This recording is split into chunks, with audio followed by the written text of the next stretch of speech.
নবী সাল্লাল্লাহু আলাইহি ওয়াসাল্লাম বলেছেন, খায়রুকুম লিআহলি ওয়া আনা খায়রুকুম লিআহলি। তোমাদের মধ্যে সবচেয়ে ভালো মানুষ সে যে ব্যক্তি তার ওয়াইফের কাছে, তার স্ত্রীর কাছে, তার পরিবারের কাছে ভালো। যার বউ বলে যে না, আমার সাহেব লোকটা আসলেই ভালো মানুষ, সেই লোকটা আসলেই ভালো। বুঝতে পেরেছেন? আবার অনেক মহিলা যদি এটা শুনে বলে যে ঠিক আছে, আমি ভালো বললে তুমি আল্লাহর কাছে ভালো হবা চান্দু, তাহলে শাড়ি একটা পিছে দুইটা না দিলে তো আমি ভালো বলবো না। এই বলা না, তার আচরণের উপরে সন্তুষ্ট থাকা না থাকা, মন থেকে সাক্ষ্য দেওয়া না নেওয়া, এটার উপর নির্ভর করে। একইভাবে পুরুষরা অনেকে নির্যাতিত। তো এই তুমি চিন্তা করবে তার বহু ভালো গুণ আছে, ইউনিক সাইড আছে যেটা অন্য কারণ নাই। এটা মানুষও নেই যাকে আল্লাহ তাআলা কোনো ভালো গুণ দিয়ে তৈরি করেন নাই। কোনো না কোনো ভালো গুণ অবশ্যই তার মধ্যে আছে।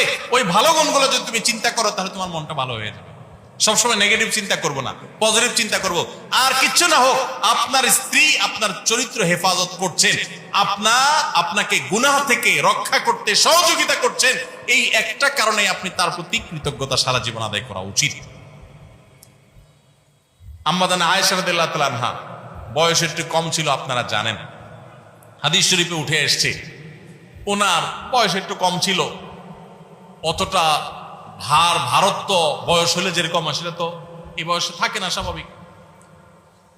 তো উনি মাঝে মধ্যে ওই যে আটার খামিরা করে যে রুটি বানাবার জন্য, এগুলো করে অনেক সময় খোলা রেখে চলে যেতেন। তো গৃহস্থলী যে সমস্ত আছে মুরগি বা ছাগল, এগুলো অনেক সময় সেগুলোতে মুখ দিত, খেত। এটা তো সাংসারিক জীবনে, দাম্পত্য জীবনে বলা যায় যে এক ধরনের ত্রুটি নাকি।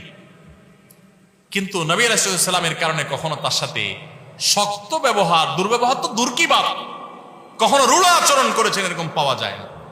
আজকাল যারা স্ত্রীর সাথে খারাপ ব্যবহার করেন বা স্ত্রীরা স্বামীর সাথে খারাপ ব্যবহার করেন, শয়তান তাদেরকে একটা মাসালা সাপ্লাই করে। কি মাসালা সাপ্লাই করে? শয়তান বলে যে একটু শাসন না করলে শিখবে কোত্থেকে সে, এই জন্য তাকে একটু বাপ মা তুলে গালিগালাজ করে আমি শাসন করি। এটা হলো শয়তানের ধোঁকা। কার ধোঁকা? এগুলা করা যাবে না। আল্লাহ আমাদের সবাইকে উত্তম আচরণকারী হওয়ার তৌফিক দান করুন। মা বোনরা স্বামীদের সাথে দুর্ব্যবহার করবেন না, তারা আপনাদের অভিভাবক, আল্লাহ দায়িত্বশীল করেছেন। আপনার বুঝে না আসলে একটু সবর করেন, সহনশীল হন, শ্রদ্ধা করতে শিখেন, তর্ক করবেন না। অনেক মেয়েরা আছে কথায় কথায় তর্ক, একটা বললে তিনটার সাথে সাথে রিপ্লাই, আছে না নেই? কথা মাটিতে পড়তে দেরি, জবাব দিতে দেরি নাই। অনেক বোন আছেন আমার, ৫ ওয়াক্ত নামাজ পড়েন, মাশাআল্লাহ বোরকাও পড়েন, হাত মোজা পা মোজা মেনটেন করেন, কোরআন তেলাওয়াত করেন, মাশাআল্লাহ কোনো আমলের কমতি নেই, কিন্তু স্বামীটাকে মানুষ মনে করে না। আছে না নাই? এই আল্লাহর বান্দি কখনো আল্লাহর কাছে প্রিয় পাত্রী হতে পারবে? ঠিক একইভাবে কোন স্বামী যত ইবাদত গুজার হোক, আলেম হোক, দিনদার হোক, দাড়িয়ালা হোক, টুপিয়ালা হোক, নামাজি হোক, কিন্তু তার স্ত্রীকে সে গালিগালাজ করে, খারাপ ব্যবহার করে,